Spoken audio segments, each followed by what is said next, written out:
Hello, my lovely Scorpios. It's Miss T Dawn with Dawn's Divine Tarot, here to bring you your November Love Tarot reading. Excuse my voice. I've had a lot of personal readings this week, and I think I'm starting to lose it. But I'm excited to do your general, and I always look forward to these.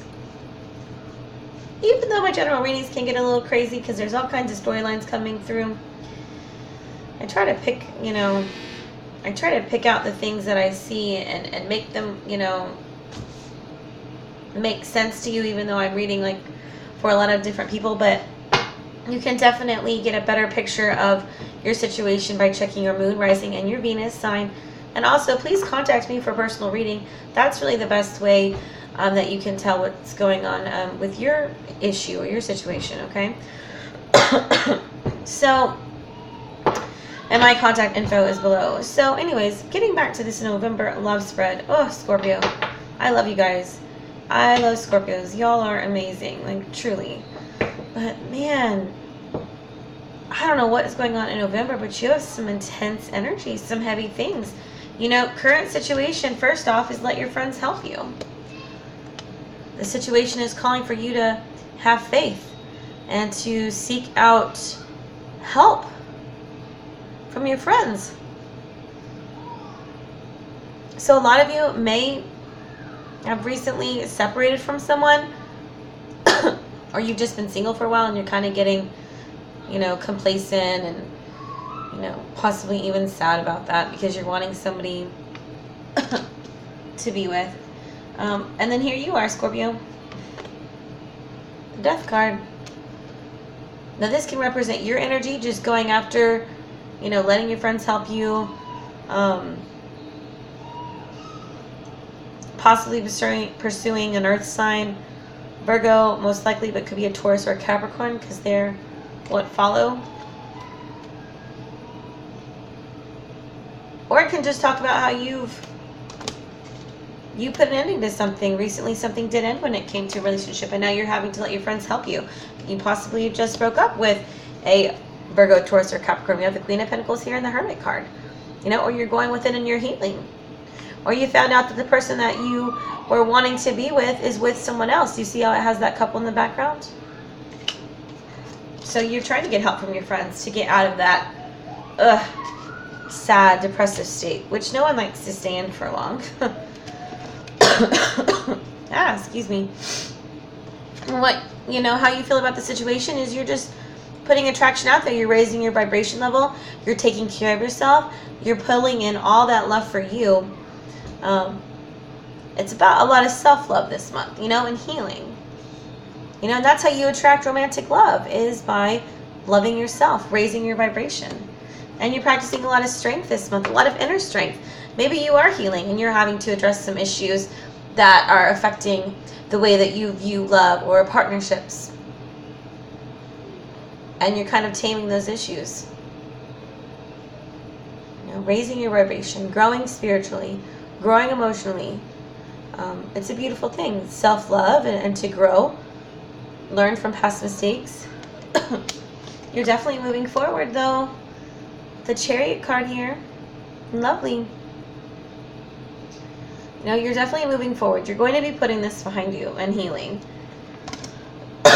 You will conquer any issues that are coming your way, though. You're going to be just fine. How your partner feels, well, they're associated with unrequited love. There is something here that they are no longer happy with, or this person that you were with previously. For whatever reason, they're moving on, and then we have you, the Queen or King of Chalices. That for some reason there's a disconnect between you two. If you're currently partnered with somebody, it could talk about just an emotional disconnect. Maybe somebody's stepping out on the relationship with that Hermit card there. The way it depicts in the picture here makes me think of that, but that's about the only sign that I'm seeing as far as, third-party situations. But somebody was really unhappy here for a while. Getting bored, complacent. They didn't want to be there anymore. You could definitely be dealing with a fire sign. We have the Queen of Wands here. Aries, Leo, or Sag. and that's who you're leaving behind, or that's who It's not like taking off like you thought it would.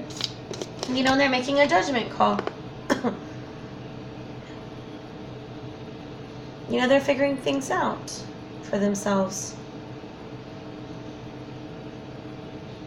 And maybe you guys have a family together and you've been together for a long time and there's a disconnect here and they're trying to figure out what can we do to fix this, or we just need to move on.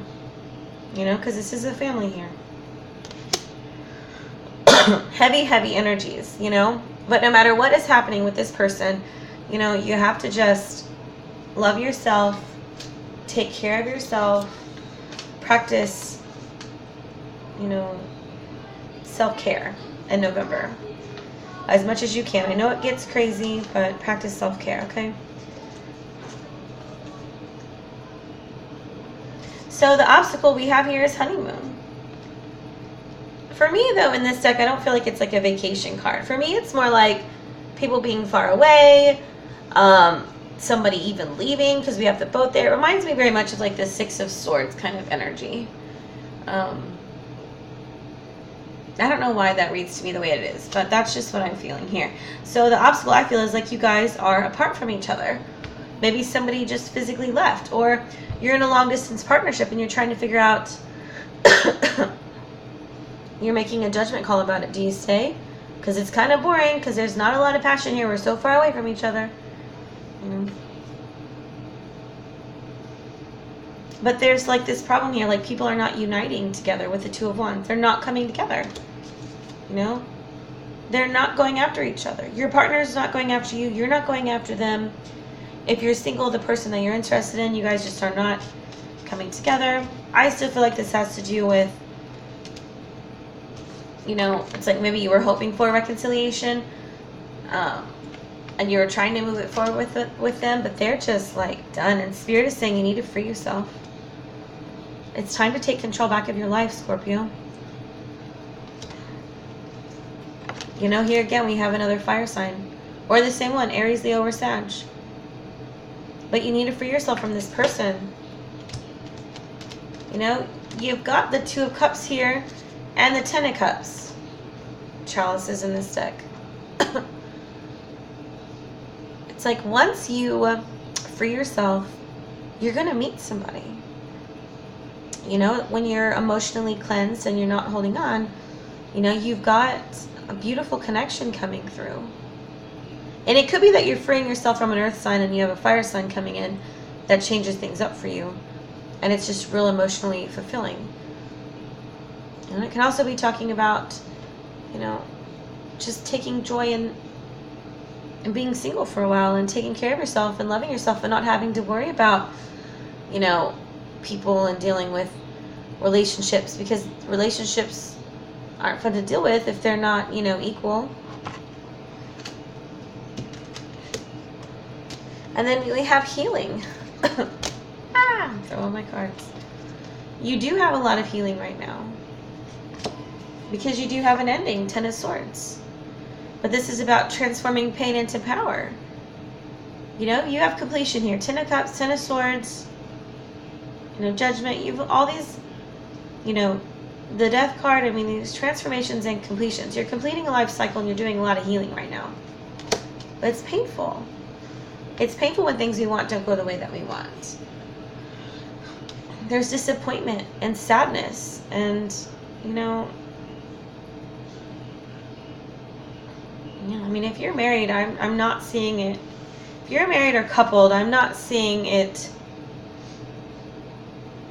I feel like you will be healing, but I feel like you're going to be healing alone, okay? But you will get, you know, you have Justice here. You will get some, you know, you will come out this in the right, you know, fair and balanced. It could definitely be talking about a divorce or a separation, but it could also just be, you know, things coming into balance. You know, if you were in a relationship for a long time where it wasn't balanced, it's very painful to go through that Ten of Swords energy and to feel that Seven of Swords indifference, but you will be able to then come to a more equal partnership in the future when you let things go. You know, there's always a price to pay when it comes to love. You have to give in order to receive. And that's not what's happening right now. But if you can complete this cycle with this person that's not real healthy for you and heal, you can have something more fair and balanced. All right. So I pulled an oracle card to close out your reading, Scorpio. And please, again, contact me for a reading. I know that's a lot of messages. So definitely contact me. This is from the Vintage Wisdom Oracle deck by Victoria Mosley, and I just love it. It's absolutely beautiful. And you guys got expression. Oh, I turned right to it. The presence of the expression card invites you to look closer for any restrictive fears that might veil the glory of your God-given authentic self-expression. Verbal communication is just one aspect to self-expression. When words fail, there are many ways to interact with the world. Find your voice and innovate new ways to do things through the creative arts, the way you dress, or how you relate to others and the world around you. However, you feel moved to respond. Be open to new ways of communicating. Dare to risk, then go forth and shine. So definitely, be confident. Express yourself this month. You have a lot going on, but, I've never known a Scorpio that couldn't express themselves. But just be sure that, even if you are stressed out, you are, you're putting yourself out there still, because you've got some things that are wanting to come your way once you end something, okay? Much love to you, Scorpios. Talk to you later. Bye.